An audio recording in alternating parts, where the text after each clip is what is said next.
கர்த்தருக்கு ஸ்தோத்திரம். இந்த நாள் தேன்துளி நிகழ்ச்சியிலே உங்களை நான் மீண்டும் சந்திப்பதில் அதிக மகிழ்ச்சி அடைகிறேன். இப்படியாக யோசேப்பு இஸ்மவேலர்கள் மூலமாக போர்த்திபார் என்கிறதான ஒரு எகிப்தினுடைய பார்வோனுடைய இந்த காரியக்காரனாகிய இருக்கிற ஒருவனுடைய வீட்டுக்கு கொண்டு வந்து ஒப்படைக்கிறார்கள், விற்று விடுகிறார்கள். அங்கே அடிமையாக அவன் மீண்டுமாக விற்கப்படுகிறான். விற்கப்பட்ட பின்பு அவன் பார்க்குற வேளையில் அந்த முக்கியமான ஒரு வசனம் என்னன்னு சொன்னால், 2வது வசனத்தில் கர்த்தர் யோசேப்போடு இருந்தார், அவன் காரிய சித்தி உள்ளவனானான், அவன் எகிப்தனாகிய தன் எஜமானுடைய வீட்டிலே இருந்தான், கர்த்தர் அவனோடு இருக்கிறார் என்றும் அவன் செய்கிற யாவையும் கர்த்தர் வாய்க்கப்படுகிறார் என்றும் அவன் எஜமானன் கண்டு அவனை எல்லாவற்றின் மேலும் அவனுக்கு அதிகாரம் கொடுத்தான். அந்த போர்த்திபாருடைய வீட்டுக்கு மேலே எல்லாம் அதிகாரம் கிடைத்தது.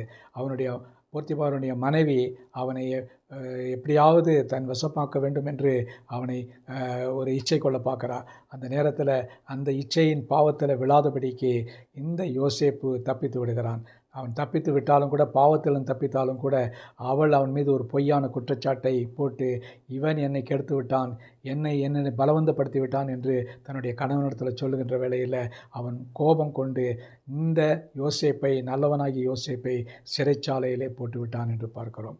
இந்த சிறைச்சாலையிலே இந்த யோசேப்பு இருக்கும் பொழுது அப்பொழுதும் கர்த்தர் அவனோடு கூட இருந்தார் என்று பார்க்கிறோம். அந்த இவனுடைய நல் நடக்கைகளை பார்த்து கர்த்தர் அந்த இடத்துல, அந்த சிறைச்சாலைக்காரனிடத்திலே மற்றவர்களை பராமரிக்கிற ஒரு பெரிய பொறுப்பை கொடுக்கிறார். அப்படி பொறுக்கும் பொழுது 2 பேரை அவன் சந்திக்கிறார். ஒருத்தன் பார்வோனால் தண்டிக்கப்பட்டதான ஒரு பானபாத்திரக்காரன், இன்னொருத்தன் ஒரு சுயம்பாகி. 2 பேருமே, ஒருத்தன் கப் பேரர், ஒருத்தன் பட்லர். இவர்கள் செய்த தவறுக்காக சிறைச்சாலையில் இருக்கிறாங்க. ஆனால் அவங்களுக்கு ஒரு சொப்பனம் வருகிறது. அந்த சொப்பனத்துக்கு ஒரு விடுதலை கொடுக்கிறார். அந்த சொப்பனத்தை நாம் படித்து பார்க்க வேண்டும். அதில் அவர்கள் வருகிறதுக்கு அந்த சொப்பனத்திலிருந்து நல்ல விளக்கத்தை கொடுத்து, ஒருவன் தூக்கி போடப்படுவான், ஒருவன் உயர்த்தப்படுவான், அதை தான் சொன்னார். அதேபடி நடந்தது. அந்த சுயம்பாகி தூக்கி போடப்பட்டான், அந்த பானபாத்திரக்காரன் உயர்த்தப்பட்டான். ஆனால் இந்த பானபாத்திரக்காரன் யோசேப்பு சொன்னதையெல்லாம் மனதில் வைக்காதபடிக்கு மறந்து போனான். ஆனால் பார்வோனுக்கு ஒரு சொப்பனம் வந்தது.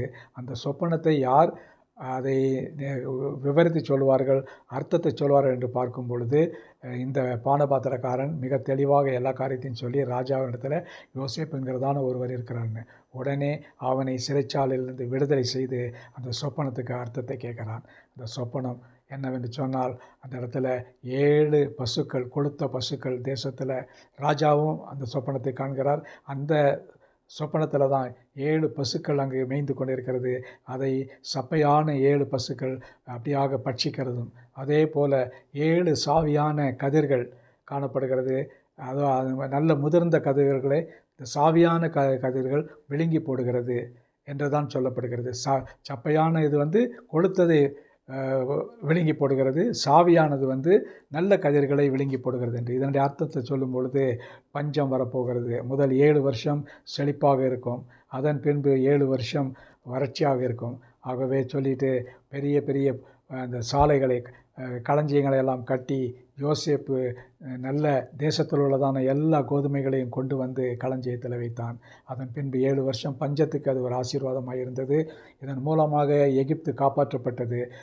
பார்வோன் பார்க்கிறாரு, இவ்வளோ பெரிய நல்ல ஒரு கர்த்தருடைய பரிசுத்தத்தை பெற்றிருக்கிற இந்த மனிதனுக்கு உயர்வு கொடுக்க வேண்டும் என்று அவனை உயர்த்தினார்.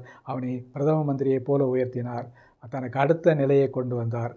ஒரு நல்ல ஒரு சேரியட்டில் போகிறதுக்கான, ரதத்தில் போகிறதுக்கான எல்லா உரிமையும் கொடுத்தார். அதே நேரத்தில் அவனுடைய பெற்றோர்கள் அவர்கள் வறுமையில் இருக்கிற வேளையில் அவர்களையும் கொண்டு வருவதற்கு இது ஒரு வாய்க்காலாக மாறியது. ஆகவே கர்த்தர் எதை நினைத்தாலும் எதை செய்தாலும் யோசேப்பினுடைய வாழ்க்கையை அவன் கடந்து போன காரியங்கள் மூலமாக தன்னுடைய தகப்பன் குடும்பத்தை ரட்சிப்பதற்கு அவன் இந்த காரியங்கள் எல்லாம் செய்ய கொண்டு வரப்பட்டவன் என்பதை பின்னாலே அறிந்து கொள்ளலாம். ஆகவே இந்த காரியங்களுக்காக யோசேப்புக்கு நன்றி செலுத்துவோம்.